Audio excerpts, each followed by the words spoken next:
Salut tout le monde, j'espère que vous allez bien. On est parti aujourd'hui pour une nouvelle vidéo spéciale Mercato. Comme d'habitude les amis, on va s'intéresser aux 10 plus grosses informations qui sont sorties sur les toutes dernières heures. Et on a des informations très intéressantes aujourd'hui, notamment du côté du Paris Saint-Germain. Après la finalisation du dossier Nordi Mukiele, le PSG va tenter de nouveau d'accélérer sur deux autres dossiers. On va regarder ça dans quelques instants. On va démarrer tout de même du côté de Barcelone avec encore une fois une information qui concerne Memphis. Vous connaissez tous la situation de Memphis qui est peut-être amené à quitter le club.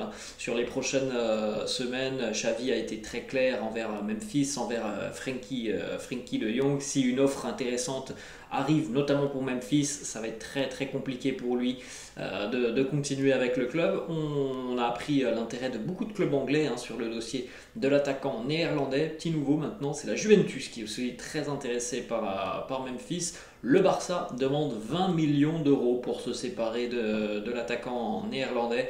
Alors la Juventus est à la recherche d'un numéro 9. Plusieurs pistes sont explorées. On va discuter dans quelques instants d'une autre piste, mais celle-là est quand même assez intéressante parce que c'est un joueur qui, voilà, sur le marché des transferts, reste tout de même à un prix assez raisonnable. Donc Memphis côté turinois, c'est dans les petits papiers. Ensuite on va enchaîner les amis avec une information qui concerne l'OGC Nice. On connaît le projet de l'OGC Nice, c'est un projet très ambitieux du côté de la Côte d'Azur. Les Niçois ont perdu Christophe Galtier cet été, arrivée de Lucien Favre qui aimerait donc enregistrer l'arrivée d'un gardien très expérimenté et il y a eu des échecs récemment avec notamment le dossier Jan Sommer.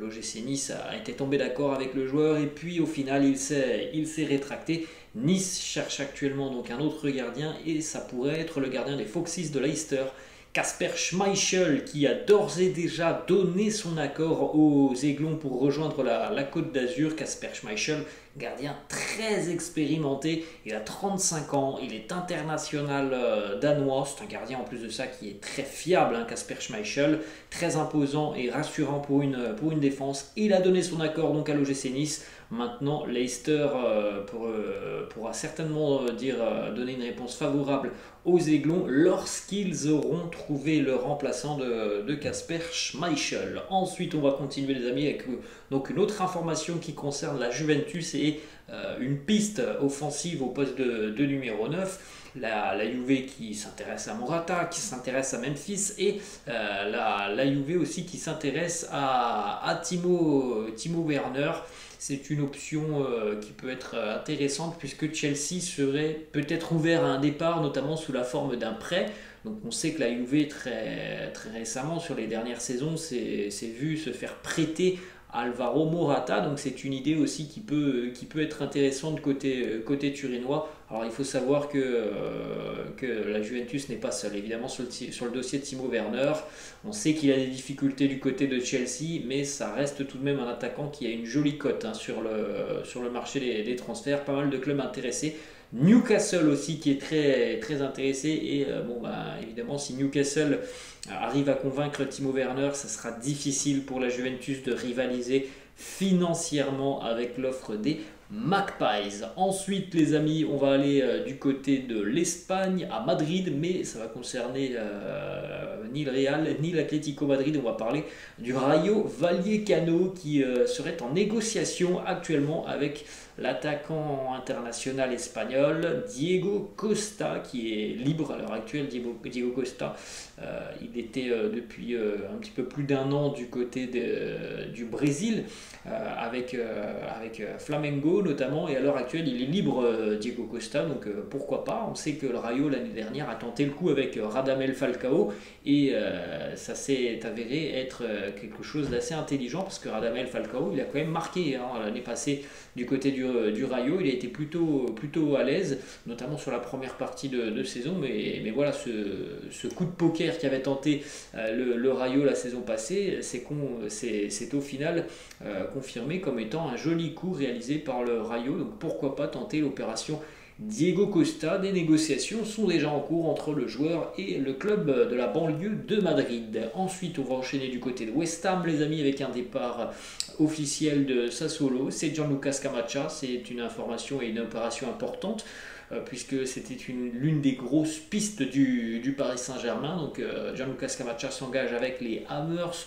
Long contrat de 5 ans pour l'attaquant international italien jusqu'en 2027. Gianluca Scamacca s'engage contre 42 millions d'euros bonus compris, et en plus de ça, Sassuolo a aussi réussi à inclure dans cette vente un pourcentage sur la revente du joueur, un pourcentage de 10%.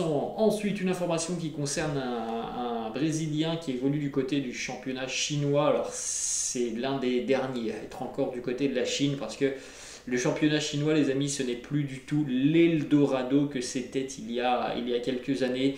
Il n'y a plus d'argent, tout simplement, du côté de la Chine. Donc il y a eu énormément de départs de joueurs notamment européens ou sud-américains. Ils ont quasiment tous quitté le championnat chinois. Alors il n'y a plus d'argent, mais il y a eu aussi des règles, hein, notamment de la fédération chinoise par rapport au nombre de joueurs étrangers, à un salaire qui est limité. Hein. Maintenant, on ne peut plus offrir des sommes complètement folles comme ce fut le cas il y a quelques années. Maintenant, le salaire est limité en Chine, donc c'est plus du tout le même Eldorado. Et Oscar, qui joue au Shanghai SIPG, eh bien, il pourrait quitter la Chine après quand même quelques années, hein, du côté de Shanghai. Je crois que ça fait 4 ans qu'il est à Shanghai, Oscar. Il négocie actuellement pour retourner du côté du Brésil à Flamengo. Alors Oscar, bon, il a fait les beaux jours de Shanghai, hein, depuis qu'il est allé là-bas. Mais c'est vrai que je pense qu'on se souvient tous du joueur qu'il était du côté de Chelsea.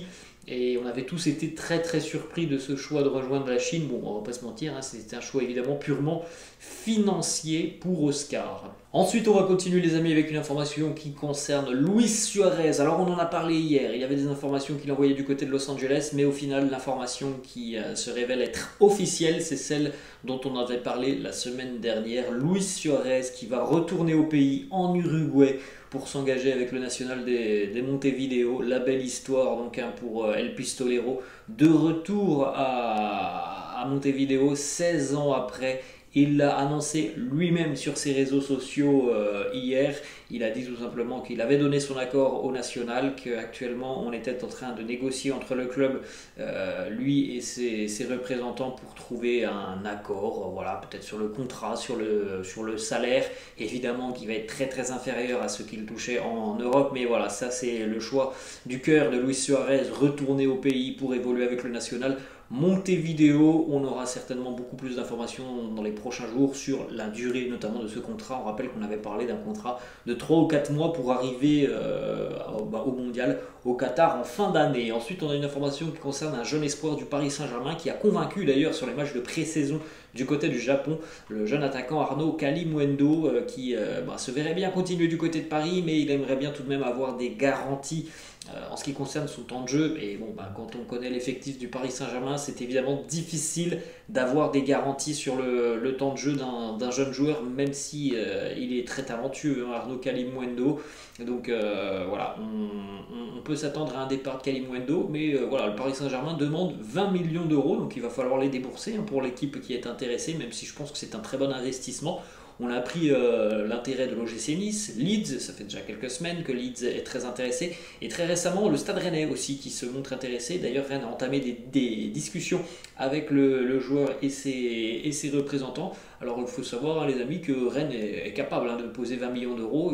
On a déjà depuis quelques années des transferts tout de même assez importants, hein, du côté du Stade Rennais. On a eu par exemple du Jérémy Doku, ça avait coûté cher aux Bretons.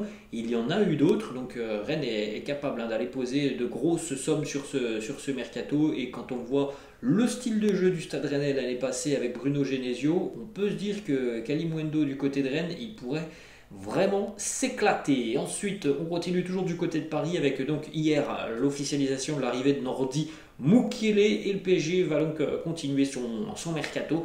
De nouvelles pistes, toujours côté parisien, enfin de nouvelles pistes, de nouveaux dossiers qui pourraient bouger et accélérer sur les prochains jours. On parle du dossier Milan Skriniar. Alors c'est une information importante puisque ça fait quand même quasiment un mois que On a l'impression que le dossier il est en stand-by, hein, il est à l'arrêt complet. Visiblement, de nouveaux contacts sont prévus dans les toutes prochaines heures entre le PSG et l'Inter pour Milan Skriniar. Paris semble même confiant sur ce dossier.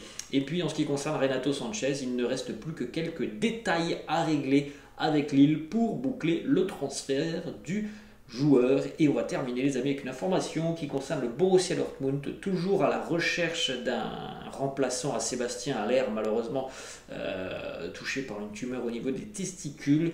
Et bien le Borussia Dortmund recherche un attaquant, donc Mauro Icardi a été évoqué. Bon, visiblement, c'est pas quelque chose qui intéresse l'attaquant argentin. Peut-être une autre piste pour le Borussia Dortmund, c'est la piste de l'attaquant polonais Arkadiusz Milik du côté de Marseille. Alors on sait qu'il y a beaucoup de monde offensivement du côté de l'OM. Arkadiusz Milik, il a annoncé il y a quelques semaines, voire quelques mois maintenant, qu'il se verrait bien continuer à Marseille. Est-ce que Marseille se voit continuer maintenant avec Milik? Il y a eu des arrivées et il y a beaucoup de monde quand même offensivement du côté de Marseille. Eh bien, c'est une question que l'on peut se poser. Donc voilà, Dortmund intéressé par Arek Milik. Voilà les amis, la fin de cette vidéo. J'espère que ça vous a plu. N'hésitez pas, comme d'habitude, à lâcher un petit pouce bleu. N'hésitez pas non plus à vous abonner à la chaîne. Je vous laisse les amis et je vous dis à demain. Ciao.